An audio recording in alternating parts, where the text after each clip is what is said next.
Babak 61, menyerang Kota Kuning 3. Nama, Bangkitnya Dataran Hitam Penulis.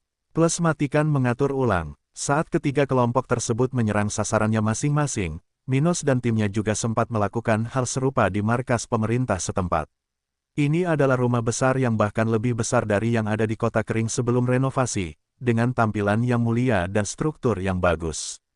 Karena penampilan luarnya, tempat ini pastinya dapat menampung beberapa bangsawan berpangkat lebih rendah dengan nyaman. Hal ini dengan sendirinya menunjukkan bahwa, meskipun ini masih merupakan tempat yang tidak diinginkan, kota ini bukanlah kota yang tidak menguntungkan seperti Kota Kering. Di mansion, ada sekitar 100 orang saat ini. Namun mereka tidak terlihat seperti pegawai negeri yang sedang bertugas, melainkan sekelompok penjahat yang hanya menempati ruang itu. Melihat tindakan orang-orang ini, tidak sulit untuk membayangkan bahwa kota ini dikelola tanpa kepedulian atau semangat. Tentu saja para bandit ini hanya mengeksploitasi posisi pemimpin Kota Kuning. Saat ini, di dalam mansion, dua pria sedang berbicara sambil merokok dan minum. Yang satu berpenampilan berotot, sementara yang lain cukup kurus hingga terlihat kekurangan gizi. Pria berotot itu sedang berbaring di sofa sambil melihat keluar jendela. Dia lalu berkata, "Dugal, apa pendapatmu tentang misi yang baru saja dimulai oleh Ketua Gul?" Pria kurus bernama Dugal itu sedang menikmati pemandangan kota dengan jendela yang menopang lengannya. Dia lalu berkata, "Yah, jika binatang itu benar-benar berharga, maka ini bisa menjadi kesempatan bagi kelompok kita untuk naik level. Seekor anak binatang tingkat 5 dapat dijual di pasar gelap dengan harga lebih dari 1000 kristal kelas menengah. Bos kita dapat meningkatkan kecepatan kultivasinya, dan dalam beberapa tahun, dia akan dapat mencapai level 50. Dia berhenti sejenak sambil menghisap cerutunya. Ketika ini terjadi, organisasi kita dapat menikmati memiliki pemimpin kita sebagai anggota organisasi Scourges of the Devil. Dan saya tidak perlu memberitahu Anda apa manfaatnya bagi kita. Hehe, ini bagus." Pria berotot itu berseru kegirangan. Dia tidak terlalu pintar untuk mengetahui konsekuensi mendapatkan binatang itu, jadi dia bertanya kepada teman lamanya tentang hal itu. Keduanya telah menjadi mitra kejahatan selama beberapa dekade, dan keduanya berada di level 43. Dan sebagai anggota geng terkuat yang tersisa di kota, mereka siap dipanggil di tempat ini, jika terjadi sesuatu. Sementara itu, di luar mansion, Minos dan timnya bersiap memasuki gedung dan menghancurkan lawan mereka. Ruth lalu berkata, "Saya bisa merasakan sekitar 100 orang di tempat ini. Dari jumlah tersebut, 20 adalah prajurit spiritual di level 38 dan 39, 50 di level 40, 20 di level 41, 8 di level 42, dan 2 di level 43. Kelompok itu kemudian melihat ke arah Minos dan menunggu pesanannya. Segera setelah itu, pemuda itu mulai berbicara. "Nah, 8 sersan dan 8 kopral yang ada di grup ini akan menyerang bersama dengan saya. Kami akan fokus pada bandit-bandit yang berada di bawah level 41 ini. Sedangkan sisanya, saya serahkan pada Ruth dan Edward untuk mengurusnya. Bisakah kalian berdua melakukan ini?" Ruth mengangguk sementara Edward menjawab, Aku tidak masalah. Nah, untuk kakek Dilian dan Nona Ellen, kalian bisa mendukung seseorang yang membutuhkannya." "Baiklah." Setelah mendengar ini, Dilian dan Ellen dengan cepat mengangguk setuju dan bersiap memasuki mansion. "Ayolah, karena tidak ada warga sipil di tempat ini, jangan bertahan. Kita akan melakukan perang total. Tidak perlu membunuh mereka sedikit demi sedikit." Minos berkata dengan percaya diri. Mereka tidak perlu menahan diri hanya untuk membunuh para bandit tersebut secara bertahap, tanpa menarik perhatian seluruh kelompok musuh. Pasalnya, tim Minos ini jauh lebih kuat dibandingkan grup lawan meski jumlahnya lebih sedikit. Sebagai gambaran, di sisi Minos, ada Ruth, level 45, Ellen, level 44, dan Edward di level 48. Dengan kekuatan seperti itu, meski hanya Edward dan Ruth yang menyerang, mereka tetap akan menang tanpa banyak usaha. Namun, Minos tak mau terlalu bergantung pada orang-orang tersebut. Itu karena mereka bukan anggota pasukannya. Oleh karena itu, tidak baik bergantung pada dukungan mereka karena mereka tidak akan selalu berada di sini untuk membantu Minos dan bawahannya meskipun mereka memiliki hubungan yang baik. Adapun Dilian, meski dia bisa membela diri, bertarung bukanlah fokusnya. Jadi, Tugas kepala pelayan hanyalah membantu yang terluka dalam kelompok dengan tekniknya yang berfokus pada penyembuhan. Tapi tidak hanya itu, ini juga merupakan pelatihan bagi para prajurit tentara dataran hitam. Kedepannya pasti akan banyak permasalahan yang akan mereka hadapi, sehingga alangkah baiknya jika sebagian dari anggota memiliki pengalaman perjuangan yang nyata, di mana mereka harus menghadapi kematian. Ini karena, meskipun latihan umum itu bagus, pertarungan yang melibatkan hidup dan mati para pejuang membawa jenis pembelajaran yang sangat berbeda. Pikiran manusia bekerja untuk menghindari situasi yang dapat mengakibatkan kematian. Oleh karena itu, belajar dari situasi yang berbahaya atau bahkan menyedihkan dapat menjadi pengalaman yang jauh lebih berharga daripada pembelajaran normal sehari-hari. Pastinya, seseorang akan mengingat momen-momen yang jauh lebih berbahaya daripada hal-hal sepele. Ruth, Edward, jangan bunuh kedua orang yang berada di level 43 ini. Aku ingin menginterogasi keduanya untuk mengetahui keberadaan dan tujuan bos mereka. Minos berkata ketika kelompok itu bergerak untuk menyerang mansion. Oke, keduanya merespons dengan cepat. Ledakan. Di area terbuka mansion, sekelompok 30 preman berjaga saat mereka mengobrol. Pada saat ini, terdengar ledakan yang datang dari arah pintu masuk tempat ini. Hei, apa kamu dengar itu? Sepertinya itu datang dari pintu masuk mansion. Salah satu penjahat berkata dengan tatapan aneh. Iya ayolah, mungkin ada yang punya nyali sudah muncul di kota ini. Kekeke, pria lain berkata sambil tertawa aneh. Sesampainya di lokasi kejadian, kelompok preman yang berjumlah 30 orang itu sangat terkejut. 15 orang yang bertugas di gerbang masuk tempat ini semuanya tewas. Sial, setel alarmnya. Seorang pria berteriak ketika melihat semua ini. Serang denganku. Pria lain berteriak sambil mengambil pedang dari pinggangnya dan berlari menuju kelompok tentara Minos. Melihat kelompok ini datang ke arahnya, Minos, yang belum menyerang siapapun, mengambil pedang kelas 2, level rendah, dari cincin spasialnya dan bersiap untuk menyerang. Hehe, mari kita lihat bagaimana hasilnya di tanganku. Minos berpikir sendiri sambil memegang pedang spiritual yang indah di tangannya. Seni melahap, tubuh yang tidak bisa dihancurkan. Pedang spasial, Minos kemudian mengaktifkan ketiga teknik yang bisa dia gunakan secara bersamaan segera setelah kelompok musuh tiba di sekitarnya. Dia tidak memberitahu siapapun untuk membantunya melawan kelompok ini sampai dia selesai menggunakan seni melahap. Minos ingin menguji kekuatannya saat ini tanpa gangguan karena dia telah bangkit 2 kali sejak pertarungan terakhirnya.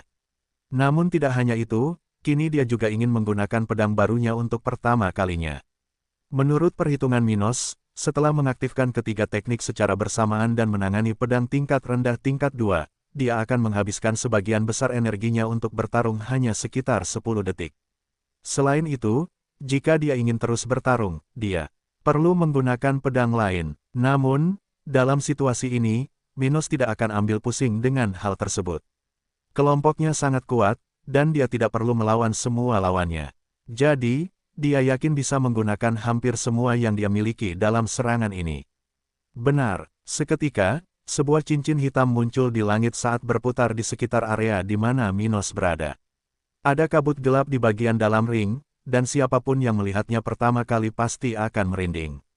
Sementara itu, 30 bandit yang berada di area yang terkena teknik Minos merasakan energi spiritual mereka perlahan mulai berkurang. Di saat yang sama, tampaknya kecepatan mereka juga berkurang drastis. Apa-apaan ini? Beberapa bandit memikirkan hal itu sambil merasakan reaksi aneh ini.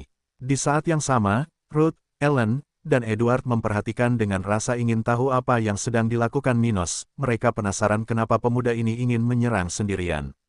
Setelah Minos melepaskan pedang dari cincin spasialnya, ketiganya segera menyadari klasifikasi senjata itu. Hah, apakah dia berniat menggunakan senjata kelas 2? Tapi dia masih di level 35. Itu tidak akan berhasil, ucap Edward sambil melihat pedang indah di tangan Minos. Dia tidak terkesan dengan hal ini. Karena Minos adalah seorang penguasa, jelas dia akan mendapatkan sesuatu seperti ini. Seharusnya memang begitu, tapi, kata Ellen, mencoba memahami tindakan Minos. Di saat yang sama, Ruth tidak peduli dengan pedang yang dipegang Minos. Yang sangat mengejutkannya adalah teknik aneh yang membentuk cincin hitam di langit. Dia dapat merasakan bahwa teknik ini menyedot energi para pembudidaya di area tertentu, tetapi dia tidak dapat memahami bagaimana Minos memiliki teknik yang begitu menantang. Ini karena bahkan teknik dengan klasifikasi yang sama belum tentu memiliki level yang sama. Bahkan jika seorang petapa spiritual dapat menciptakan teknik tingkat perak, teknik tersebut tetap tidak akan sebaik teknik dengan tingkat yang sama yang diciptakan oleh demigod spiritual, atau bahkan oleh dewa. Teknik-teknik ini pasti memiliki efisiensi energi yang sama karena semuanya diklasifikasikan sebagai tingkat perak. Tapi suatu teknik pasti akan lebih menantang di surga jika dikembangkan oleh seseorang dengan level tertinggi. Inilah perbedaan antara teknik dengan klasifikasi yang sama. Bagaimana dia melakukannya? Ruth berpikir sendiri ketika dia melihat Minos memulai serangannya. Dari sudut pandang Ruth, teknik dukungan yang Minos gunakan sangat luar biasa sehingga pastinya setidaknya memiliki tingkat perak. Dan ini bukan hanya teknik kelas 1, yang mungkin diciptakan oleh demigod spiritual, atau bahkan dewa. Bagaimanapun, ketika Ruth mengagumi seni melahap, Minos mulai bergerak menuju kelompok 30 bandit. Dia memegang pedangnya dengan kedua tangannya dan kemudian mulai melakukan beberapa gerakan ke arah orang-orang itu. Astaga, astaga, beberapa bilah udara terbentuk sementara Minos mengayunkan pedangnya seolah sedang menggambar lukisan. Gerakannya memberi kesan halus dan cepat pada saat yang sama. Setiap sepersekian detik berlalu, tampaknya Minos mengubah fokus dan menyerang orang baru. Di saat yang sama, para bandit yang benar-benar terkejut dengan kemahiran pemuda berambut coklat ini. Brengsek, kecepatan saya sangat lambat, saya tidak akan bisa menghindari serangan ini. Salah satu pria itu berpikir ketika dia melihat sebilah udara mendekati dadanya. Di saat yang sama, banyak bandit lainnya menghadapi situasi yang hampir sama dengan pria itu. Mereka tidak bisa menghindari serangan Minos, jadi mereka hanya bisa mengerahkan seluruh kemampuannya untuk bertahan. Dari kelompok 30 preman ini, sebagian besar hanya berada di level 40, dengan hanya 2 orang yang sudah berada di level 41. Jadi, pembatasan yang dikenakan Minos pada mereka jauh lebih sulit untuk ditolak. Dan bahkan jika Minos tidak bisa bertarung lama dengan kelompok sebesar itu, dia masih bisa menyerang mereka dengan tegas dengan menggunakan seluruh kekuatannya selama 10 detik yang dia miliki. Dengan seni melahap dan pedang tata ruang, Stuart muda memiliki keuntungan besar dalam bertarung jarak jauh dari musuh-musuhnya, seperti yang dia lakukan sekarang. Dia bisa menghalau musuh-musuhnya dengan tekniknya, menciptakan serangan menggunakan energinya sendiri sambil membatasi mereka dengan teknik serangannya. Suara mendesing, suara mendesing, suara udara yang terkoyak semakin meningkat sementara Minos terus melancarkan serangan pedangnya. Di saat yang sama, beberapa serangan sebelumnya akhirnya bertabrakan dengan targetnya masing-masing. Tulang baja, perisai bumi, penghalang menyala. Beberapa bandit mengeluarkan teknik pertahanan mereka dengan segala yang mereka miliki untuk mempertahankan diri dari serangan Minos. Mereka dengan cepat menghabiskan seluruh cadangan energi spiritualnya untuk menghindari serangan ini. Itu karena kekuatan setiap bilahnya sama menakutkannya dengan serangan seseorang di level 42. Kotoran, monster macam apa orang ini? Salah satu preman level 41 memikirkannya, mencoba membela diri. Ledakan, ledakan, ledakan terdengar, menyebarkan kabut tanah ke seluruh tempat, sementara beberapa bandit diterbangkan keluar dari perimeter Devouring Earth. Kebanyakan dari mereka terluka parah, sampai-sampai orang yang melihatnya tidak tahu apakah mereka masih hidup atau sudah mati. Semua ini terjadi hanya dalam selang waktu 10 detik. Minos telah menghabiskan seluruh cadangan energinya, bersama dengan kekuatan seni melahap. Dia mengaktifkan pedang spasialnya 10 kali berturut-turut sambil mengirimkan serangan ke arah masing-masing bandit dalam jangkauannya. Dia telah menggunakan semua kartunya dalam serangan ini. Jeritan kesakitan terdengar dari mereka yang masih sadar, sementara debu yang ditimbulkan oleh ledakan perlahan mulai menghilang. Setelah melihat ini, kelompok tersebut akhirnya menyadari pemandangan aneh di mana orang-orang tersebut dilempar. Ada lengan dan kaki terpisah dari tubuh, kepala di lantai, dan beberapa bandit dengan luka setinggi dada. Dari beberapa di antaranya, ada yang terlihat isi perutnya keluar dari dasar perutnya, ada juga yang terdengar suara tangisan. Itu benar-benar adegan perang yang khas. Kengerian yang ada di mata masing-masing pria itu benar-benar ekspresif. Siapapun yang melihat pemandangan ini akan tahu bahwa orang-orang itu ketakutan yang belum pernah terjadi sebelumnya dalam hidup mereka. Meskipun banyak orang mengira bandit adalah makhluk yang tidak kenal takut, kenyataannya mereka takut kehilangan nyawa. Itu sebabnya mereka lari dan bersembunyi. Oleh karena itu, ketika dihadapkan pada situasi yang benar-benar tanpa harapan, banyak dari mereka yang putus asa, bahkan sampai menyerah untuk berjuang. Saat melihat pemandangan di hadapan mereka, rombongan yang mendampingi Minos sangat terkejut. Bahkan para prajurit, yang sudah mengetahui teknik penantang yang digunakan Minos, tidak dapat menahan emosi melihat prestasi perjuangan seperti itu. Adapun Ellen, Ruth, dan Edward, mereka hampir tidak bisa berkata-kata untuk mengungkapkan pikiran mereka. Dari sudut pandang mereka, saat itu Minos terlihat seperti iblis yang mengabaikan akal sehat yang ada di dunia ini. Dia benar-benar bisa menggunakan pedang itu. Pengawal itu, Edward, bergumam pada dirinya sendiri. Jika dia tidak melihatnya dengan matanya sendiri, maka dia tidak akan pernah percaya bahwa ada orang yang bisa menggunakan senjata kelas 2, level rendah, hanya di level 35. Di saat yang sama, mulut Ellen terbuka lebar. Dia tidak percaya Minos memiliki keterampilan seperti itu, setelah mulai berkultivasi lebih dari setahun yang lalu. Tapi teknik yang dia gunakan untuk menyerang bandit ini hampir sama luar biasa dengan teknik pendukung lainnya. Luar biasa, Ruth berkata sambil mengingat apa yang telah terjadi. Setelah menghela nafas panjang, Minos lalu berkata sambil melihat ke arah prajuritnya. Hancurkan musuh yang masih hidup. Setelah itu, Minos menyimpan pedangnya di cincin spasialnya dan kembali ke grup. Mereka kemudian mulai menunggu di tempat sementara bala bantuan dari musuh datang. Pada saat yang sama, di dalam mansion, dua orang yang bertanggung jawab atas kota kuning telah menyadari suara pertempuran dan sedang menuju ke pintu masuk mansion. Tidak ada seorang pun di tempat ini yang berani menantang kita. Apakah ada seseorang di belakang para pedagang yang kita culik? Pria berotot itu bertanya sambil menatap Dougal. Itu satu-satunya kemungkinan. Pria kurus itu berkata sambil menuju gerbang masuk mansion. Setelah beberapa waktu, tidak hanya kedua pria itu tiba di tempat Minos dan kelompoknya berada, tetapi semua bandit lain yang berada di mansion juga tiba. Ada lebih dari 50 orang dalam grup, dengan yang terlemah berada di level 40.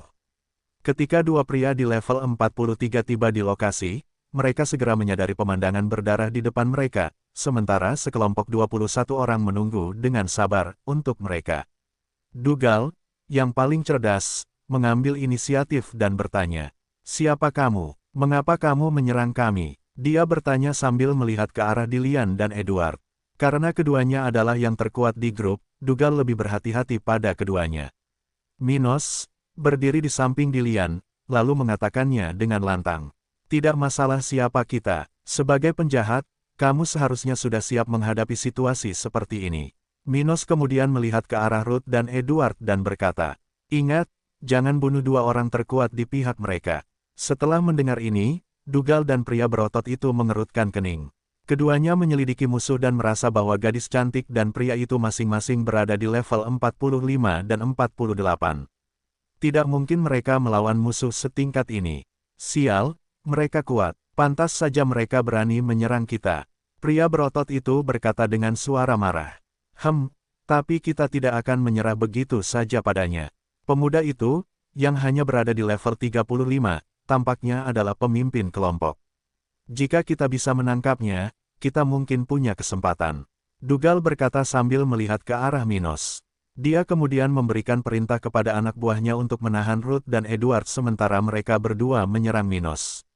Ayo cepat, kita tidak bisa memberi kesempatan pada orang level 48 ini untuk menangkap kita. Ledakan, dan pertempuran dengan cepat terjadi lagi, sementara Ruth dan Edward membunuh banyak bandit yang datang ke arahnya. Di saat yang sama, pria berotot dan Dougal semakin mendekati Minos sambil menghindari serangan musuh.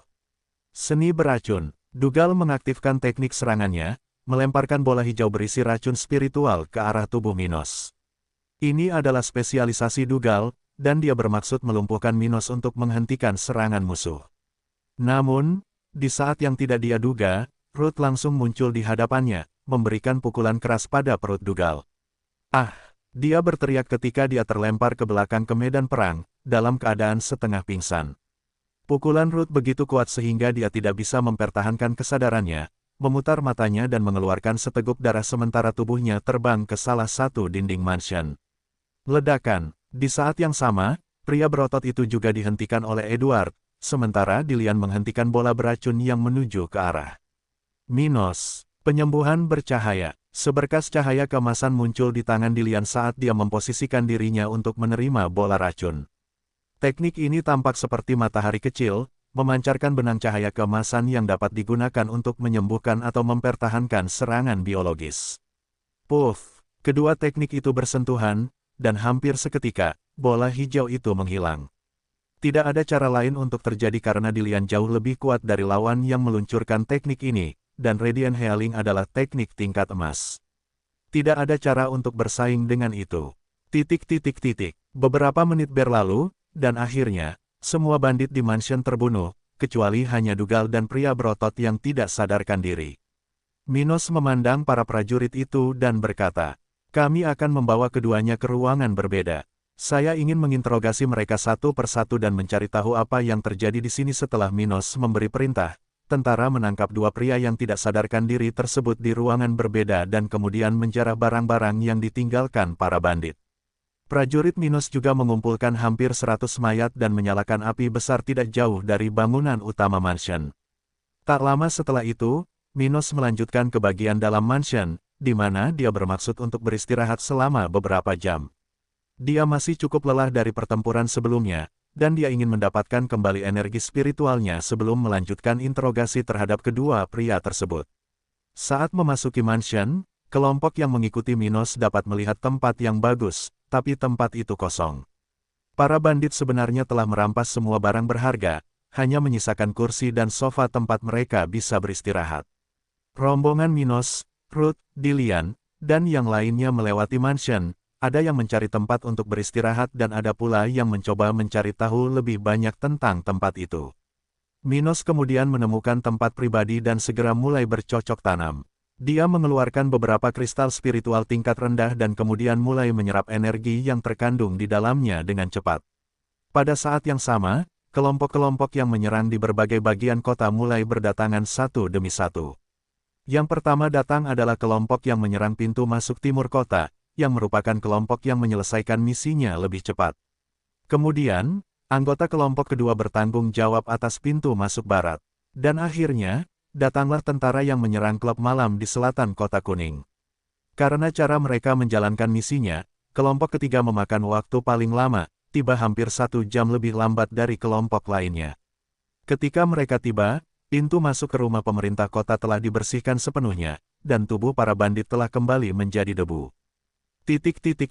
Sementara itu, Ellen dan Edward pergi ke tempat terpencil di belakang mansion, di mana mereka bisa merasakan beberapa tanda samar kehidupan. Inilah beberapa pedagang yang diculik para bandit.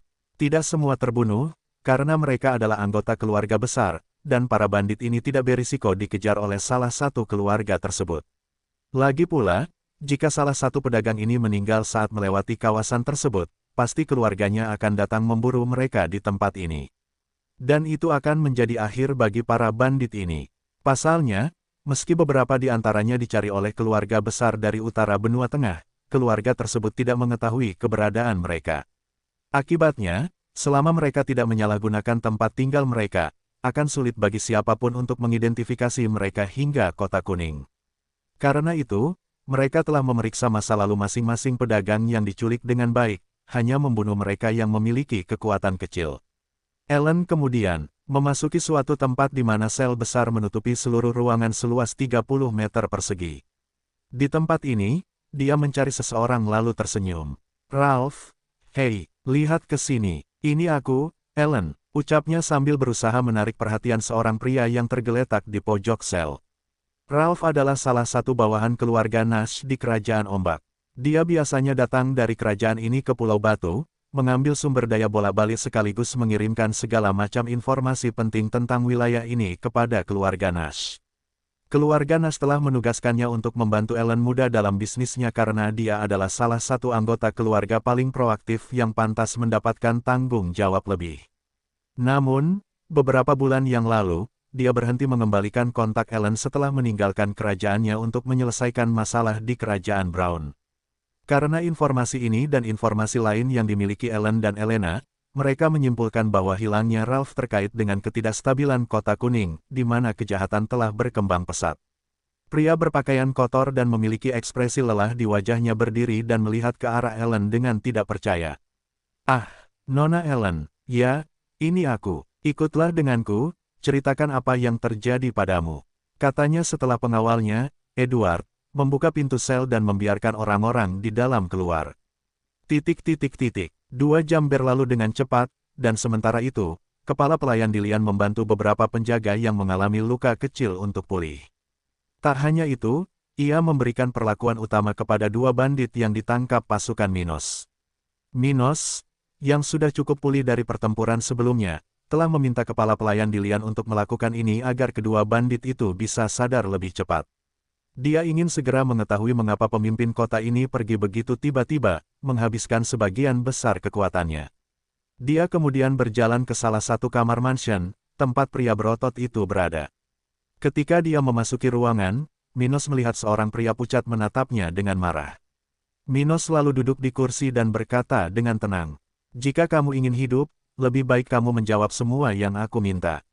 "Kamu mengerti?" Pria berotot itu tidak berkata apa-apa sambil terus menatap Minos dengan marah. Stuart muda kemudian berbicara lagi setelah beberapa saat. "Pertama, yang ingin aku ketahui adalah apakah kelompok yang meninggalkan Kota Kuning tadi adalah anggota kelompok banditmu?" "Benar." Minos kemudian mengambil apel spiritual dari cincin spasialnya dan mulai makan dengan tenang sambil menunggu jawaban pria itu. "Tidak ada. Apakah kamu yakin tentang itu? Temanmu ada di ruangan lain menunggu gilirannya. Menurutku dialah yang paling cerdas di antara kalian berdua. Aku yakin dia akan menjawabku," kata Minos sambil melihat apel di tangan kanannya. Namun pria berotot itu tidak menunjukkan perubahan pada wajahnya. "Bodoh," Minos berpikir dalam hati. Dia memahami gagasan kesetiaan, tetapi setia kepada sekelompok bandit itu bodoh. Neraka, beberapa bandit bahkan mampu menjual keluarganya sendiri, apalagi pendampingnya. Dan meskipun peluangnya untuk bertahan hidup kecil, tidak ada alasan mengapa dia mati demi orang-orang seperti itu. Jadi, Minos menganggap pria berotot itu bodoh. "Kenapa bosmu pergi bersama orang-orang terkuat di tempat ini? Kemana mereka pergi?" Minos bertanya dengan tenang. Waktu berlalu, dan semua pertanyaan yang diajukan Minos kepada pria berotot itu dijawab dengan cara yang sama. Dia mengabaikannya dan kemudian terus menatap Minos dengan penuh kebencian. "Baiklah. Aku akan menemui temanmu," kata Minos sambil bangkit dari kursinya dan meninggalkan ruangan. Dia merasa tidak perlu melakukan penyiksaan karena pria ini sangat menyadari kelemahannya. Melihat seluruh kelompok yang dia pikir akan segera naik ke level baru, dimusnahkan dalam beberapa menit oleh tim Minos, tidak diragukan lagi telah membuat kedua pria itu berada dalam kondisi yang agak rapuh. Oleh karena itu, Minos yakin bahwa menyiksa mereka tidak perlu. Dalam situasi tertentu, penyiksaan tidak membantu dan bahkan dapat menghalangi interogasi. Beberapa detik kemudian, Minos memasuki ruangan tempat pria kurus itu ditahan. Dia kemudian menarik kursi ke dekat pria itu dan berkata, "Kamu punya kesempatan untuk hidup. Kamu hanya perlu menjawabku dengan tulus. Orang-orang di kelompokmu tidak bisa menghentikan kami, jadi jangan berharap hal ini terjadi." "Ngomong-ngomong, kelompok yang meninggalkan kota tadi adalah atasanmu." Dougal, yang duduk di lantai, menatap Minos sebentar lalu berkata, "Jaminan apa yang kumiliki bahwa kamu tidak akan membunuhku setelah mengetahui apa yang kamu inginkan?" "Seperti yang diharapkan, yah, tidak ada jaminan untukmu. Aku hanya bisa mengatakan bahwa aku berniat membiarkanmu hidup pada akhirnya." "Yah, itu tergantung padamu," kata Minos sambil menatap mata pria itu. "Oke, toh tidak ada bedanya. Jika ada kemungkinan aku bisa selamat, maka aku akan menjawab." Dia lalu berkata, "Kamu benar, kelompok yang meninggalkan kota hari ini adalah anggota tingkat tertinggi dari pasukan kita. Kemana mereka pergi, dan mengapa mereka pergi dari sini dengan kekuatan utama mereka?" Dougal lalu berkata setelah terbatuk sedikit. Beberapa minggu yang lalu, seekor binatang aneh terlihat di dalam wilayah ini. Seorang pedagang memberitahu kami tentang hal ini dan juga tentang fakta bahwa dia hamil, dan kemudian kelompok kami mulai mencarinya. Setelah berminggu-minggu mencarinya, beberapa bawahan kami menemukan binatang itu di sebuah gua, beberapa ratus kilometer dari sini di Kota Kuning. Kami juga mengetahui bahwa dia telah melahirkan seekor anak harimau, dan dia berada pada tahap kelima dalam kultivasinya. Karena itu, kelompok itu keluar untuk menangkap makhluk spiritual ini dan anaknya saat dia masih lemah, kata Dougal perlahan. Mendengar ini, Minos memahami situasinya dan kemudian bertanya dengan rasa ingin tahu. Kamu bilang dia orang asing. Untuk alasan apa? Batuk. Dia aneh karena, meski terlihat seperti rubah, dia punya 5 ekor, bukan hanya 1. Mendengar ini, mata Minos terbuka tak percaya. Dia tidak percaya bahwa binatang dengan kualitas seperti itu telah muncul di tempat ini. Mengapa rubah berekor 9 ini ada di sini? Dia berpikir ketika dia mencoba menguraikan keberadaan makhluk spiritual tingkat tinggi ini di tempat miskin ini. Minos tahu bahwa rubah berekor 9 adalah penduduk asli benua binatang karena ingatannya akan dewa Henricus Longus. Dan dia tahu bahwa ras ini memiliki potensi yang besar, sehingga mereka memiliki pengaruh yang besar di benua itu. Jadi, binatang dengan latar belakang seperti itu tidak akan meninggalkan benuanya untuk datang ke benua tengah. Itu karena, di benua tempat Minos berada, tidak ada ras tingkat tinggi yang bisa mencapai wujud manusia. Karena itu, manusia di benua tengah tidak memiliki hubungan yang setara dengan binatang buas ini. Mereka mengira mereka lebih unggul, hampir selalu berada dalam posisi penguasa binatang yang mereka miliki. Adapun binatang yang lebih lemah, mereka hanyalah binatang yang akan dijadikan makanan. Dan bahkan di kerajaan atau kerajaan tingkat tinggi di benua ini, mereka masih tidak melihat binatang ini dengan cara yang sama seperti manusia. Bahkan mereka yang mengetahui bahwa binatang tingkat tinggi sangat mirip dengan manusia masih tidak memperlakukan mereka dengan cara yang sama. Karena perilaku ini, benua tengah mempunyai banyak masalah dengan benua binatang, menimbulkan rasa penolakan yang kuat terhadap binatang di benua ini. Adapun manusia yang melihat makhluk spiritual tingkat tinggi ini dengan cara yang sama seperti manusia sebagian besar berada di benua ilahi, tempat terkuat di dunia spiritual. Oleh karena itu, binatang buas yang dapat maju melalui tahapan dan bahkan mengambil bentuk manusia pada umumnya tidak datang secara sukarela ke benua tengah. Jika mereka ingin keluar dan melihat tempat baru, binatang buas ini akan pergi ke benua ilahi, bukan ke daerah di mana Minos berada. Dia mungkin ditangkap oleh sekelompok manusia dan kemudian dibawa ke sini. Minos memikirkannya sambil menganalisis situasi binatang ini. Dia lalu bertanya pada pria kurus di depannya. Apa sebenarnya rencana bosmu terhadap rubah-rubah ini? Dougal kemudian merespons dengan cepat. Dia bermaksud menangkap kedua binatang itu dan kemudian menjualnya di pasar gelap. Mendengar ini, Minos meletakkan tangannya di dagu dan mulai membuat rencananya. Alangkah baiknya jika para preman ini tidak membunuh induk rubah. Jika mereka menangkap kedua rubah tersebut, Minos dapat mengembalikan kebebasan kedua binatang itu, sehingga membuat mereka sangat dihormati. Dia ingin menarik mereka ke sisinya, dan cara terbaik untuk melakukannya adalah dengan mengembalikan kebebasan mereka, meninggalkan induk rubah bersama anaknya. Minos juga akan membantu mereka pulih dari cedera yang mereka alami, dan kemudian dia akan mengajukan tawarannya. Dengan kerajaan tata ruang di tangannya, Minos pasti memiliki sumber daya untuk membantu ibu rubah naik level lebih cepat, yang tidak dapat dia lakukan sendiri. Tentu saja, jika dia menolak, Minos tidak akan memaksanya. Karena kenangan yang dia terima, Stuart muda tidak memiliki pandangan buruk terhadap makhluk spiritual berpotensi tinggi ini. Dia tahu betul bahwa di benua ilahi, ada banyak keluarga dengan keturunan manusia dan binatang hibrida. Baiklah. Karena kamu telah menjawab semua pertanyaan ini, kamu akan terjebak di sini sampai aku menemukan bosmu ini. Jika apa yang kamu katakan itu benar, aku tidak akan membunuhmu, tetapi pengembangan spiritualmu akan tetap lumpuh. Setelah mengatakan itu, Minos berbalik dan menuju pintu keluar ruangan. Adapun Dougal, dia memiliki ekspresi pucat di wajahnya, seolah-olah dia telah kehilangan banyak darahnya. Meskipun basis budidayanya yang lumpuh bukanlah akhir dari dunia, itu tetap merupakan kemunduran besar. Itu karena, bagi seseorang yang berada pada tahap spiritual umum, level 43, hanya kekuatan tubuh berdagingnya yang setara dengan seorang kultivator di ketinggian level 29. Oleh karena itu, dia hanya bisa hidup sebagai orang biasa selama sisa hidupnya. Namun ini bukanlah akhir dunia bagi Dougal. Tidak, sebagai seseorang dengan talenta biru, mencapai level 50 akan sangat sulit. Itu karena pil untuk naik ke level itu harganya sangat mahal. Sekalipun dia adalah bagian dari organisasi besar atau keluarga, mendapatkan sponsor untuk salah satu pil ini akan menjadi rumit. Jadi, bagi Dougal, hampir mustahil untuk mencapai tahap raja spiritual. Akibatnya, masa manfaatnya masih dibatasi oleh tahap saat ini, yaitu 850 tahun. Dan karena pengembangan spiritual tidak berhubungan dengan karakteristik ini, bahkan jika dia lumpuh, dia masih bisa hidup sampai usia ini. Setidaknya, aku tidak akan mati. Dougal berpikir sendiri sambil mengingat pembantaian yang telah terjadi sebelumnya. Di saat yang sama, Minos membiarkan pria berotot itu hidup beberapa hari lagi. Itu karena dia ingin memastikan Dougal mengatakan yang sebenarnya sebelum membunuh orang terakhir yang bisa membantu mereka selain Dougal.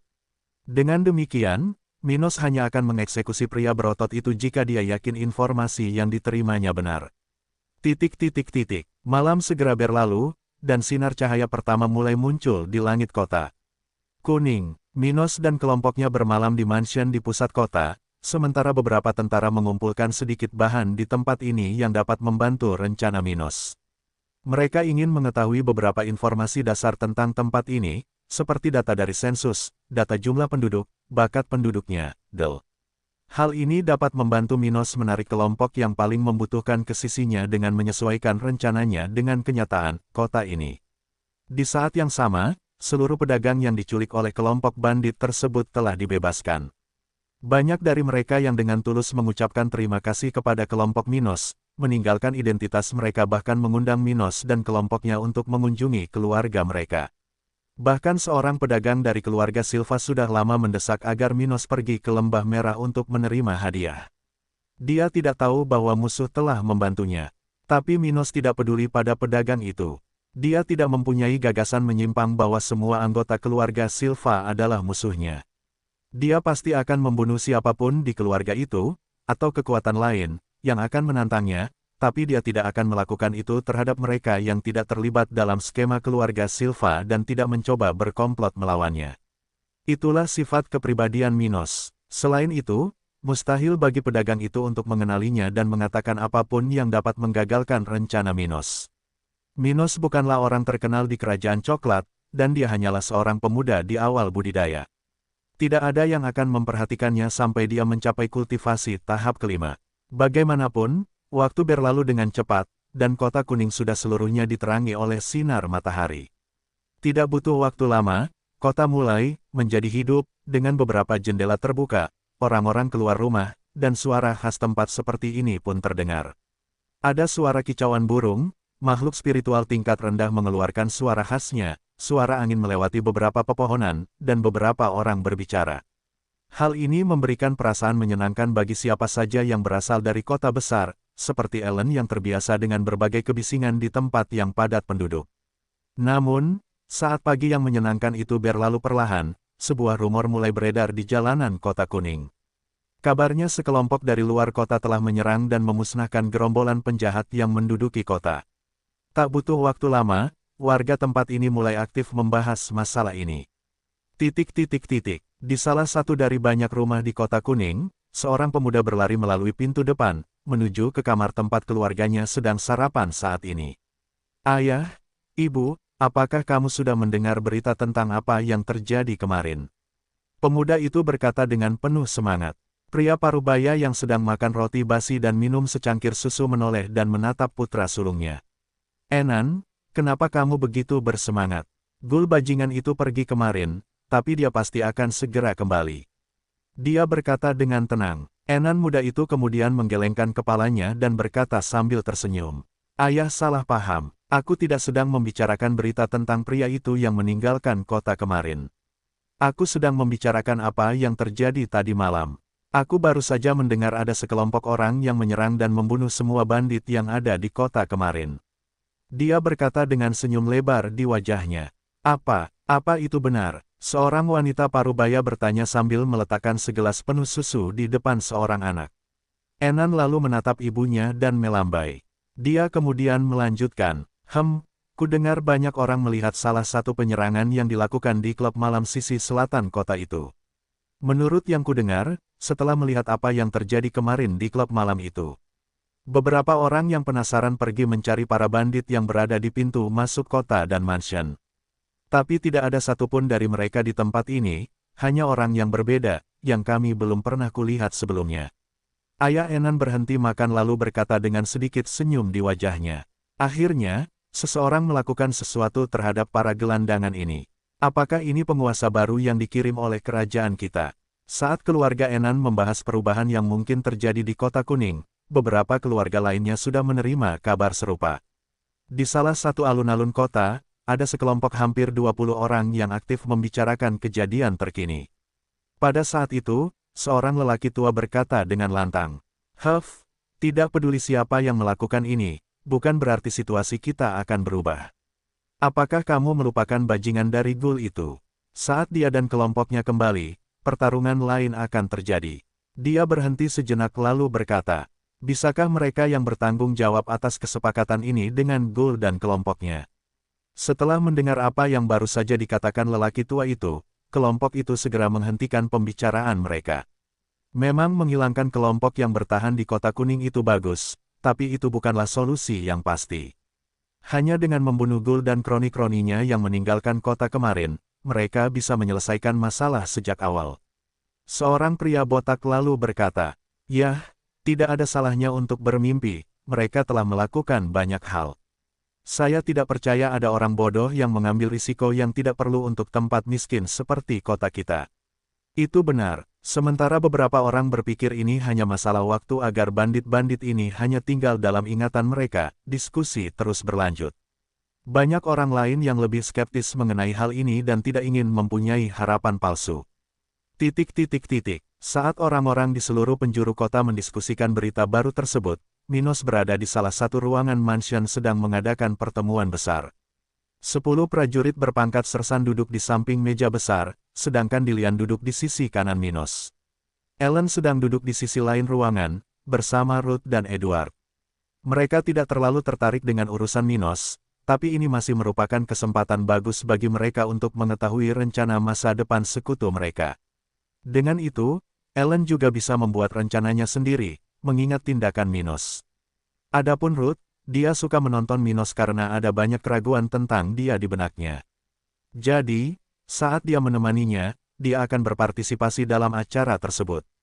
Minos, yang duduk di kursi besar, memulai pertemuan dengan berkata, "Selamat pagi semuanya, pertama-tama, saya ingin mengucapkan selamat kepada semua prajurit karena telah menyelesaikan misi yang saya perintahkan. Jadi ketika kita kembali ke Kota Kering, saya akan memberi Anda libur 1 bulan. Serahkan ini pada prajurit lain nanti," kata Minos sambil tersenyum. Mendengar hal tersebut, seluruh prajurit yang hadir dalam pertemuan tersebut tersenyum bahagia lalu terus memperhatikan tuan mudanya. Pertama-tama, ceritakan padaku tentang barang-barang yang dijarah pada penyerangan kemarin," kata Minos sambil melihat ke arah para prajurit. Mendengar kata-kata Minos, salah satu dari beberapa tentara segera bangkit dan mulai melapor. "Selamat pagi Tuan Muda, saya mempunyai informasi ini. Dari barang-barang yang ditinggalkan para bandit, kami berhasil mengumpulkan sekitar 48.000 kristal tingkat rendah yang dibagikan secara merata kepada 54 tentara yang datang ke Kota Kuning. Ada juga 216 salinan, teknik tingkat biru, dibagi antara teknik budidaya, serangan, pertahanan, dan gerakan. Kami juga mengumpulkan 7 salinan teknik tingkat hitam, termasuk serangan dan pertahanan. Semua teknik yang kami temukan diteruskan ke kepala pelayan Dillian. Kami juga mengumpulkan 11 cincin spasial dan beberapa pil tingkat 1. Kami membagi pil tersebut antara kami dan memberikan cincin spasial kepada kepala pelayan Dillian," kata prajurit itu sambil membaca kertas yang ada di tangannya. Meskipun Minos mengatakan bahwa para prajurit dapat berbagi semua item kecuali teknik kelas hitam, mereka masih memberikan lebih dari itu kepada kepala pelayan Dillian. Ini karena mereka tidak memerlukan teknik tingkat biru karena mereka semua dilatih dengan teknik tingkat hitam yang disediakan oleh Minos. Jadi, dari teknik ini, bagi Dillian adalah pilihan terbaik. Kepala pelayan dapat menyimpan teknik-teknik ini di perpustakaan umum sehingga siapapun dapat mempelajarinya. Lagi pula, Minos tidak akan mendistribusikan teknik kelas hitam saat ini. Dia bahkan bisa melakukan itu di masa depan, ketika mereka cukup kuat untuk melindungi diri mereka sendiri, tapi tidak sekarang. Namun, teknik tingkat biru ini masih berguna bagi penduduk biasa di Kota Kering. Lagi pula, Kebanyakan dari mereka bukan bawahan Minos, dan banyak yang hanya memiliki bakat putih, jadi teknik ini akan diterima oleh orang-orang ini. Sedangkan untuk cincin spasial, jumlahnya sedikit sehingga dapat dibagi di antara lebih dari 50 tentara. Oleh karena itu, para prajurit menyimpulkan bahwa akan lebih baik jika kepala pelayan Dilian membagikannya sendiri, untuk menghindari perselisihan di antara para prajurit dalam kelompok ini. Minos kemudian melanjutkan menanyakan beberapa pertanyaan tentang pertarungan sebelumnya dan langsung menuju topik utamanya. Nah, ganti topik pembicaraan, apakah kamu sudah memiliki data tentang Kota Kuning? Dia bertanya dengan suara rendah. Setelah itu, Sersan Humbert bangkit dari kursinya dan mulai berbicara. Saya punya informasi, Tuan Muda. Saya berhasil menemukan beberapa dokumen tentang sensus yang dilakukan 8 tahun lalu. Menurut data sensus itu, Kota Kuning berpenduduk sekitar 68.000 jiwa saat itu. Dari jumlah itu, hampir separuhnya memiliki talenta putih, disusul hampir seluruhnya dengan talenta biru. Namun saat itu, ada 4 orang yang bertalenta hitam, namun semuanya adalah pemuda yang baru menginjak usia 10 tahun. Oleh karena itu, mereka mungkin sudah tidak ada lagi, karena pada saat itu ada seorang bawahan keluarga kerajaan di tempat ini, yang tentunya berusaha menarik para pemuda tersebut ke pihak keluarganya. Humbert menyelesaikan laporannya lalu duduk. Kamu pasti benar tentang itu. Tapi itu tidak masalah. Tujuan utama kami di sini adalah untuk menarik orang-orang dengan bakat putih dan biru. Dilian yang duduk di sebelah Minos berbicara untuk pertama kalinya. Minos lalu berkata, tapi mari kita kirim seseorang ke Akademi Spiritual setempat untuk melihat apakah kita bisa menemukan seseorang dengan bakat hitam. Bagaimana dengan pekerjaan penduduk ini? Apakah banyak pengangguran di sekitar sini? Dilian bertanya pada para prajurit. Prajurit lain bangkit dari kursinya dan berkata, saya bisa membicarakan hal ini. Saya juga mengumpulkan beberapa data dari dokumen-dokumen dari masa mantan kondektur dan menemukan bahwa sekitar 20% populasi memiliki pekerjaan tetap pada saat itu, sementara 30% melakukan berbagai pekerjaan acak di wilayah tersebut, dan 15% menganggur. Sisanya terdiri dari anak-anak dan penyandang disabilitas, atau orang sakit. Namun, meskipun kami tidak memiliki data terbaru, saya yakin pengangguran di kota ini telah meningkat sejak bandit mengambil alih kota. Menurut orang-orang yang saya ajak bicara, Kota Kuning rusak parah akibat penculikan para pedagang. Hal ini mengurangi pasokan barang-barang tertentu, membuat produk-produk tersebut menjadi lebih mahal dan menurunkan jumlah pekerja yang dipekerjakan di wilayah tersebut. Hal ini juga menjadi lebih banyak sulit untuk menjual barang-barang dari wilayah tersebut, seperti binatang spiritual yang diburu di sini, di luar wilayah ini. Kata prajurit itu sambil melihat ke arah Minos dan Dilian. Itu benar, aku juga mendengarnya. Prajurit lain mengangguk ketika mereka mendengar apa yang baru saja dikatakan. Dan itu adalah fakta. Dengan menculik para pedagang tersebut, para bandit menyebabkan banyak keluarga bangsawan menyimpang dari wilayah Kota Kuning. Dan dengan itu, ekspor dan impor barang melemah secara signifikan di kota ini, sehingga meningkatkan pengangguran dan biaya hidup lokal. Ada juga seorang alkemis yang tinggal di sini pada waktu itu, tapi saya tidak tahu apakah dia masih ada. Kata prajurit itu, setelah mengingat data penting ini. Oh, aku mengerti. Baiklah, ayo kita lakukan ini.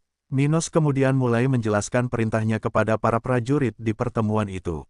Diputuskan bahwa tentara Minos akan menyebarkan beberapa informasi ke seluruh kota. Pertama, kelompok mereka tidak datang untuk tinggal dan akan pergi setelah menyelesaikan masalah dengan para bandit yang masih hidup. Hal ini bertujuan untuk memberitahu penduduk bahwa mereka tidak akan mengambil alih kota dan menghindari masalah yang lebih besar dengan Kerajaan Ombak. Ini karena Kerajaan Ombak masih merupakan penguasa sebenarnya di tempat ini, dan bahkan jika wilayah ini dimiskinkan, keluarga bangsawan besar tidak akan memandang baik seseorang yang mengambil salah satu kota mereka. Tapi jika mereka hanya berada di sini sampai para bandit dilenyapkan, bahkan jika keluarga bangsawan mengetahuinya, mereka tidak akan peduli dengan apa yang terjadi. Kedua, Minos memerintahkan para prajurit untuk mulai menyebarkan rumor bahwa mereka merekrut banyak orang dengan talenta putih dan biru di kota kering, di wilayah tengah dataran hitam. Tapi tidak hanya itu, dia ingin menarik perhatian orang-orang ini. Minos ingin mereka mengetahui secara pasti berapa banyak penghasilan yang akan mereka peroleh dengan bekerja di kota kering, tentu saja dengan mempertimbangkan tingkat budidaya mereka masing-masing.